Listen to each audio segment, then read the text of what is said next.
Madame, Monsieur, bonsoir et merci d'être au rendez-vous de ce 1945. Voici les titres.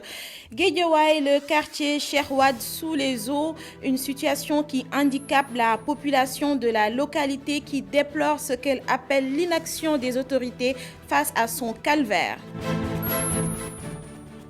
L'aquaculture, secteur d'avenir, conviction de la directrice de l'ANA, Teningsen, était à Thiès où elle a visité des sites aquacoles. La capitale du rail en abrite 49. Ailleurs au Mali, une délégation conduite par l'ex-président Goodluck Jonathan est arrivée cet après-midi à Bamako. Elle s'est entretenue avec les dirigeants de la junte. Un tête-à-tête dans la soirée est prévu avec le président déchu Ibrahim Boubacar Keïta. Enfin, comme tous les samedis, l'article de la semaine à l'honneur, la une du quotidien Le Soleil. Voici pour le sommaire, le développement, c'est dans un instant.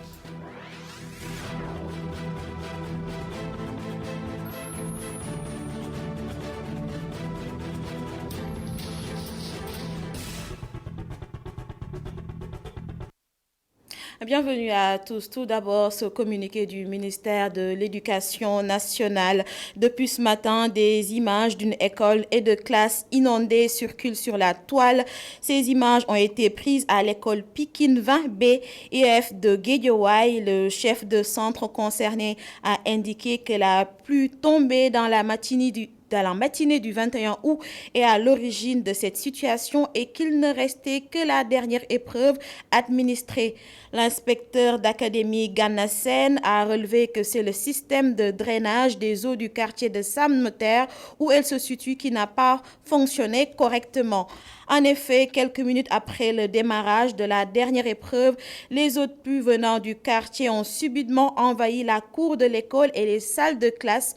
Le ministère précise que dans ce cas de figure, il est prévu des épreuves de remplacement. Le président de jury, après concertation avec l'IEF, a décidé qu'il fallait poursuivre l'épreuve d'éducation au développement durable qui avait déjà démarré.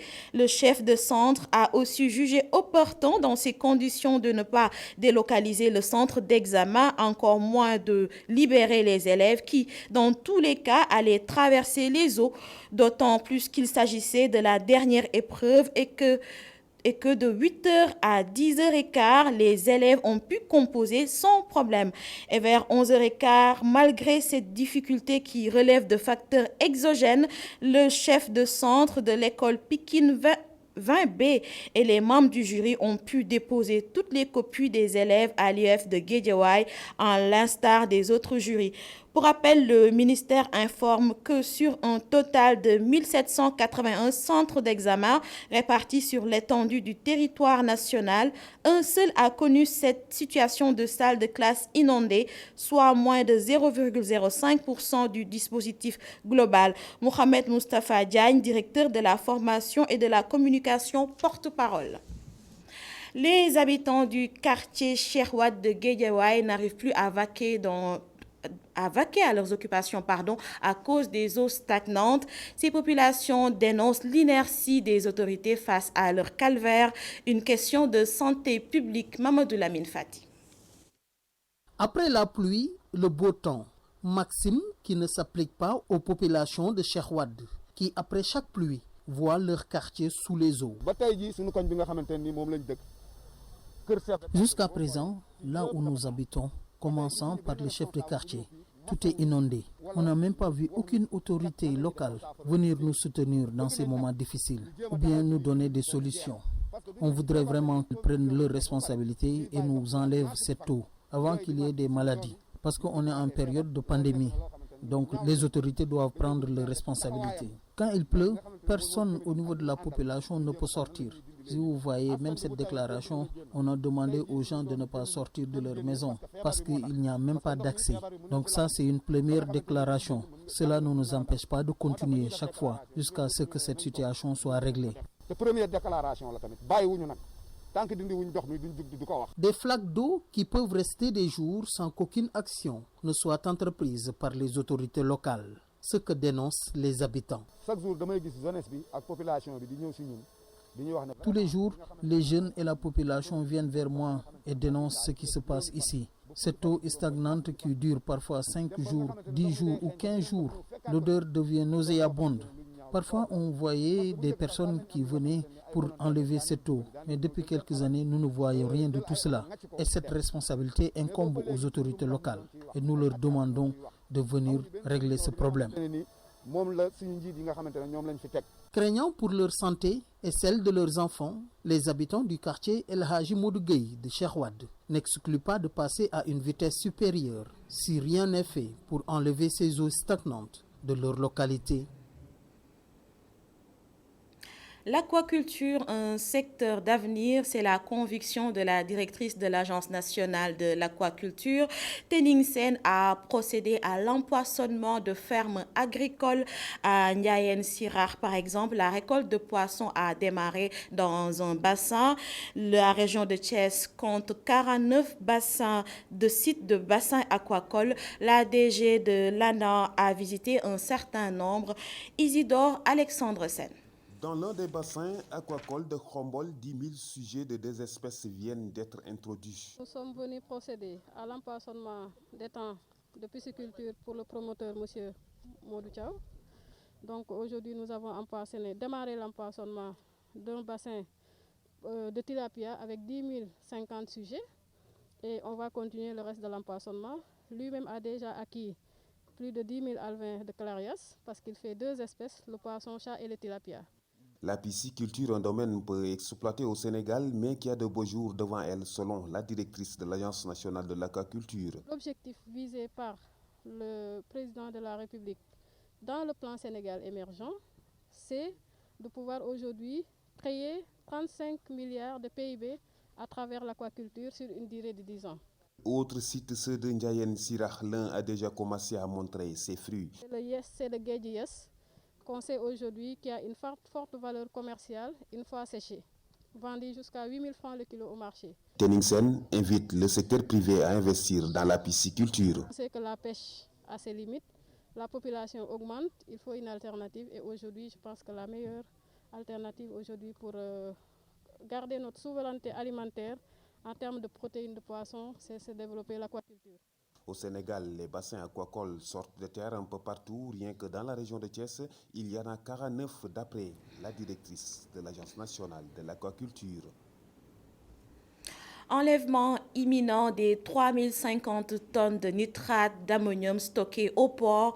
Une assurance du directeur de l'environnement, Baba Dramé, fait savoir que le propriétaire doit également s'organiser pour l'acheminement du produit au Mali. Le Mali frappé par une crise politique et dont les frontières sont fermées pour cause de pandémie. Écoutons le directeur de l'environnement. Il est interrogé par Abdourahman Li.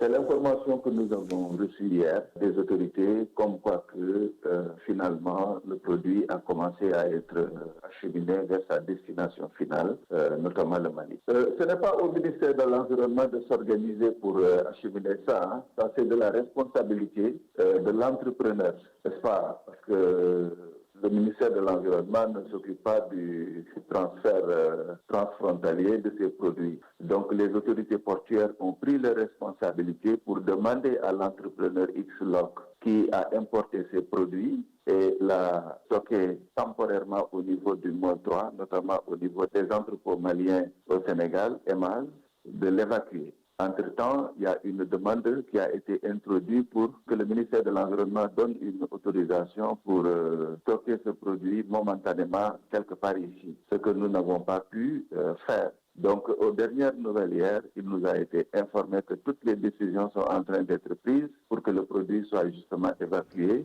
vers sa destination finale et sous bonne escorte. Coronavirus, 161 nouveaux cas ce jour sur 1552 tests réalisés. 4 décès ont été enregistrés hier vendredi. La situation du jour avec le directeur de la prévention. Sur 1552 tests réalisés, 161 sont revenus positifs, soit un taux de positivité de 10,73%. Les cas positifs se répartissent comme suit. 100 cas contacts suivis par nos services et 61 cas issus de la transmission communautaire répartis entre les quartiers ou communes suivants.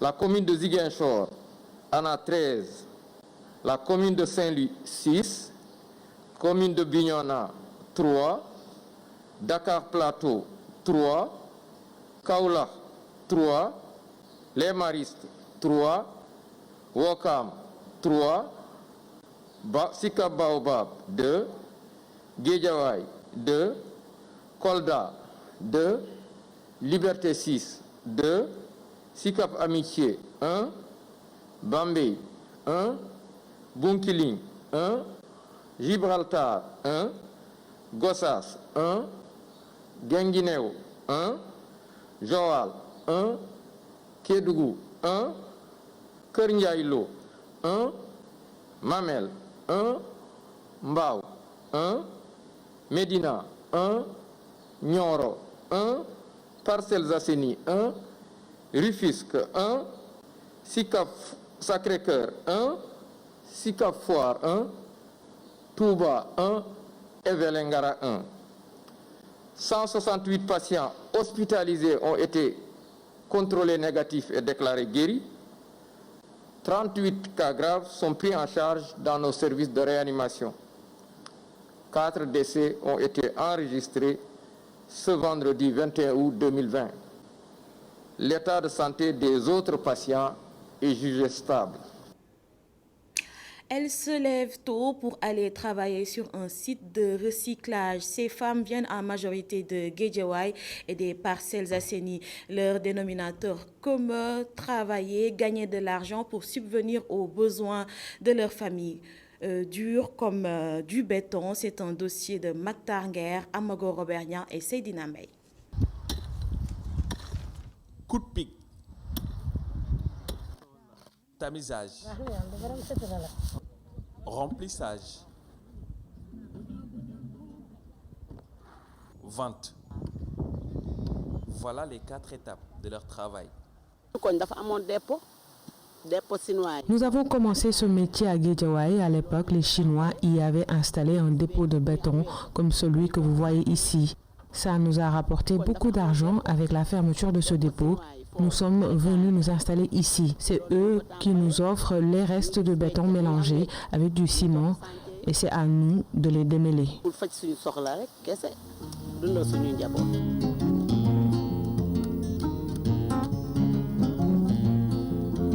Chaque jour, elles quittent Guédiawaye et les Parcelles Assainies pour venir ici, à Dalifort. Toutes ces femmes habitent à Guédiawaye à 7 h du matin. Nous sommes sur place, au pire des cas, à 8 h. C'est ici que nous déjeunons tous les jours.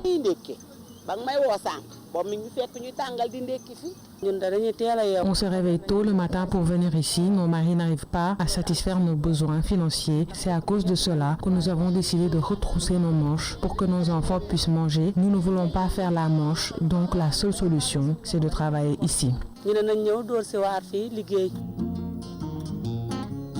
Un travail titanesque, des prix bas.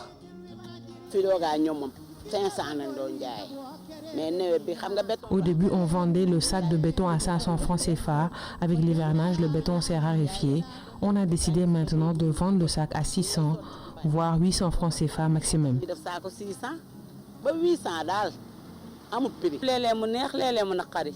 Le marché du béton est très aléatoire. Par exemple, hier, nous avons passé la journée ici sans rien manger et nous n'avons rien vendu. Nous sommes rentrés bredouilles. C'est le marché qui est comme ça.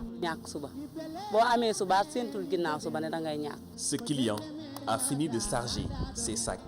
Dans le marché, le sac de béton peut coûter 1000 francs ou 1500 francs CFA. Ici, je peux avoir le même sac à seulement 600 francs CFA. C'est très dur d'avoir 600 francs pour un sac. La plupart du temps, c'est moi qui pique le béton. Et je peux vous assurer que c'est la mer à boire. C'est si exténuant qu'il m'arrive parfois de rester allongé pendant des heures après avoir terminé un bloc de béton. Et tu n'as pas le choix. Voix blanche, la chef d'équipe appelle au secours.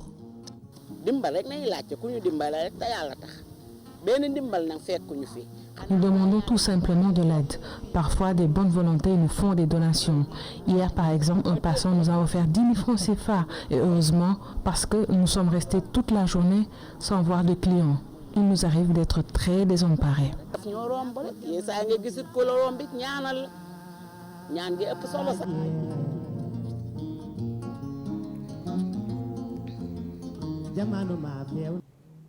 Et puis, 72 familles risquent de se retrouver dans la rue à Ouakam car leurs habitations seront démolies. Ces populations se sont réunies en collectif pour dire non à cette décision.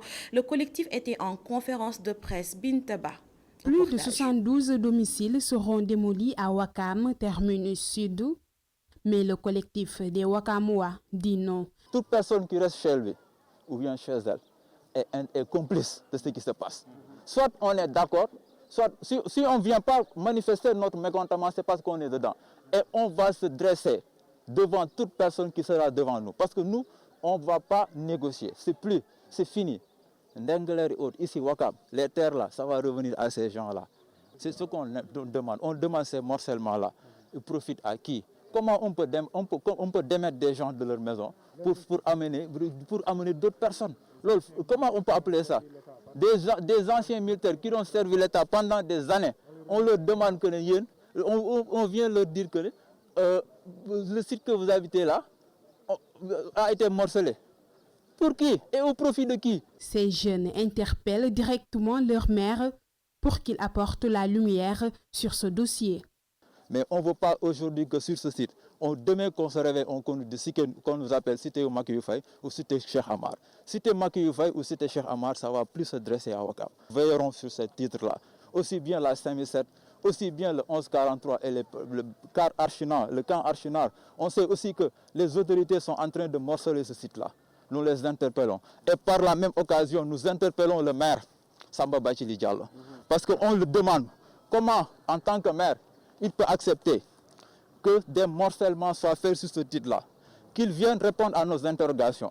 Cette rencontre a été perturbée. La jeunesse Ouakamoise, je vous dis, on l'interpelle. Nous irons sur le site. Tous les bâtiments qui seront érigés sur le site, qui ne répondent pas aux normes, on va les démolir. Ça, on le dit haut et fort. On va aller sur le site. C'est plus des réunions dans les chambres, dans les maisons, c'est fini.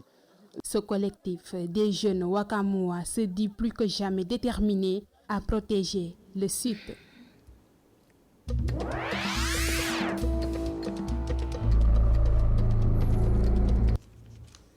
Direction le Mali, la délégation dépêchée par la communauté des États de l'Afrique de l'Ouest CEDEAO pour assurer le retour immédiat de l'ordre constitutionnel et conduite par l'ancien président nigérian Goodluck Jonathan a atterri en début d'après-midi à l'aéroport de la capitale malienne.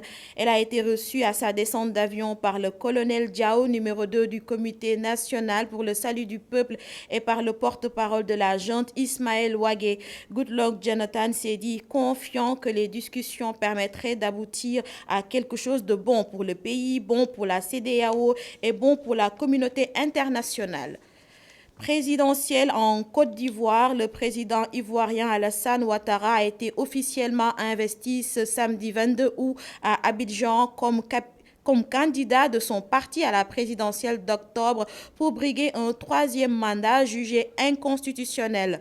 Je vous investis ce 22 août comme candidat du RHDP à l'élection présidentielle du 31 octobre 2020, a déclaré Henriette Diabaté, première vice-présidente du parti au pouvoir, devant des dizaines de milliers de partisans rassemblés au stade Houphouët-Boigny.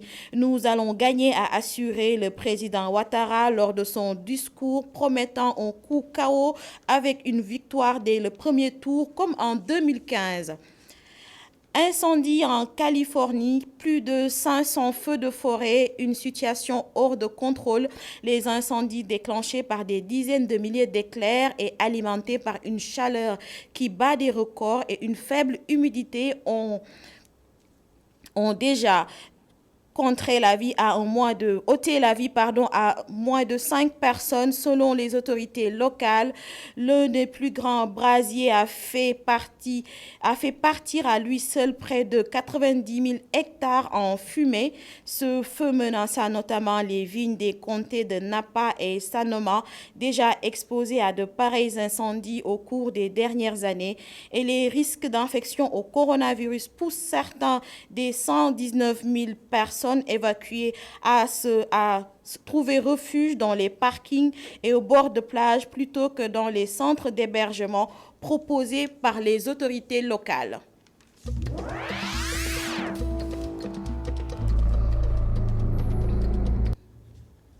Un ouf de soulagement pour les vendeurs de maillots grâce à la finale de la Ligue des Champions qui oppose PSG et Bayern Munich.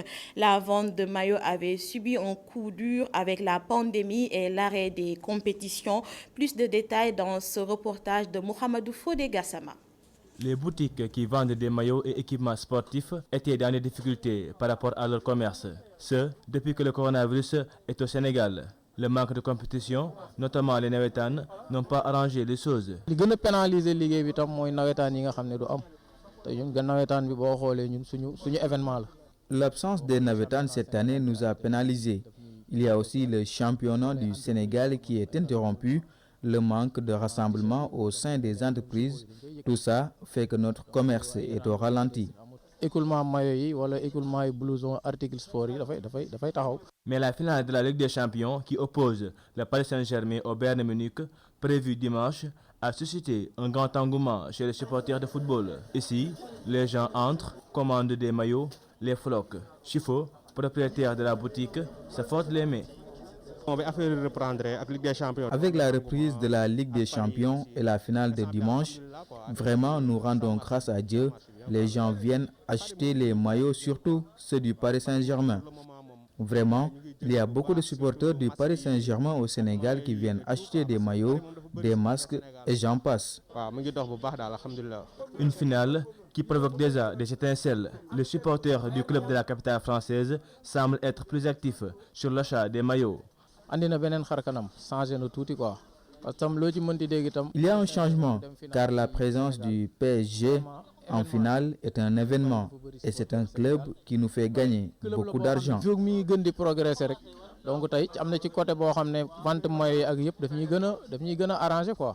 Une finale qui provoque déjà des étincelles. Si les amoureux du football sont impatients de regarder cette affiche, les vendeurs des maillots, eux, en profitent pour gagner de l'argent.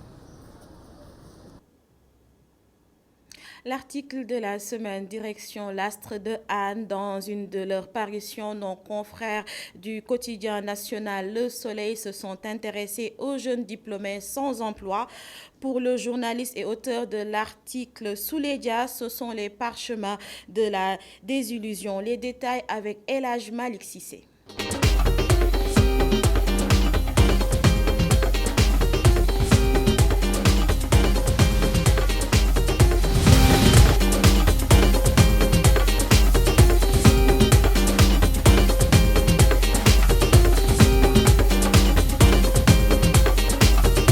Espoir anéanti, les jeunes diplômés sans emploi sont dans le désarroi. Pour le quotidien national Le Soleil, ce sont les parchemins de la désillusion. Ce qui m'a inspiré, c'est la situation de cette dame-là dernièrement, qui a défrayé la chronique. Je pense que c'est Ngone Mbaye. Et voilà, une jeune dame diplômée qui n'arrive pas à trouver un emploi et qui s'est reconverti dans le commerce. Ça m'a un peu inspiré et je me suis dit pourquoi pas aller vers ces jeunes-là qui sont diplômés et qui n'arrivent pas à s'insérer dans le monde du travail.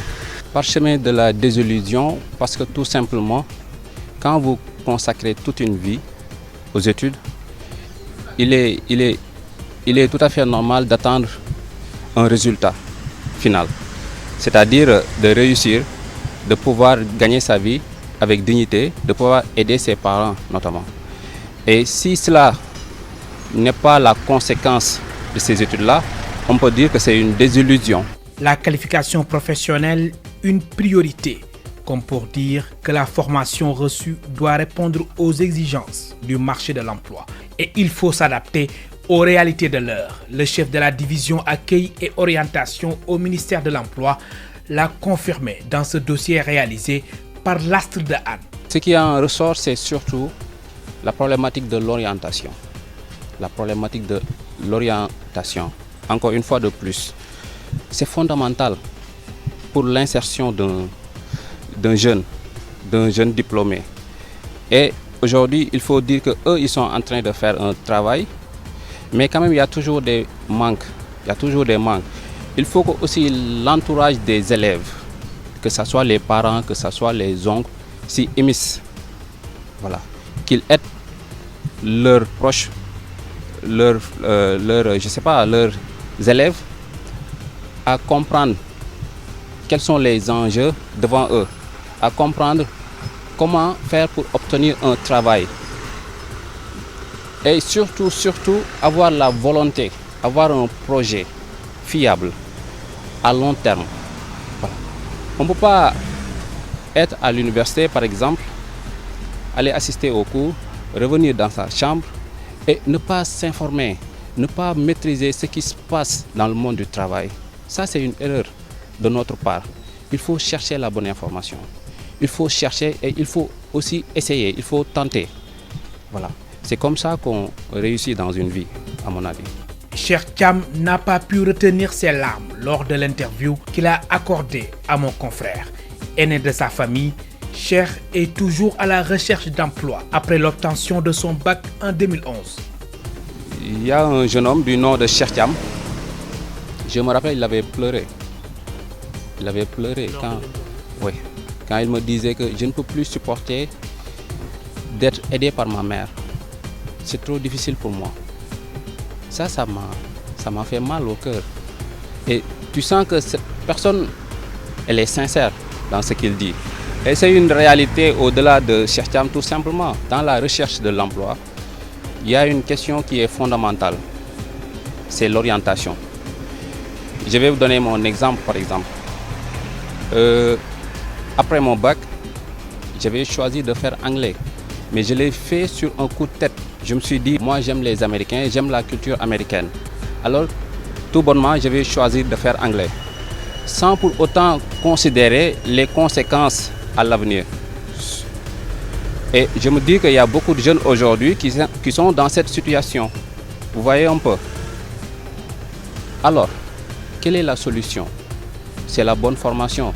Et cette formation, je me dis qu'on ne devrait pas attendre jusqu'à ce que l'élève obtient son bac. C'est bien avant, le moyen, le secondaire. Vous leur proposez des formations qualifiantes qui leur permettent, même s'ils n'ont pas un master, au moins ils pourront faire quelque chose. Parce qu'aujourd'hui, on te demande ce que tu peux faire. On ne te demande pas si tu as appris l'anglais ou bien l'espagnol ou bien la géographie. On te demande ce que tu peux faire. Près de 300 000 jeunes diplômés se présentent chaque année sur le marché de l'emploi, selon l'ANSD. En filigrane, l'euphorie de certains diplômés est parfois suivie de désillusions dans la quête d'un emploi. Ce qui est sûr, la question de l'emploi demeure un défi majeur pour l'État.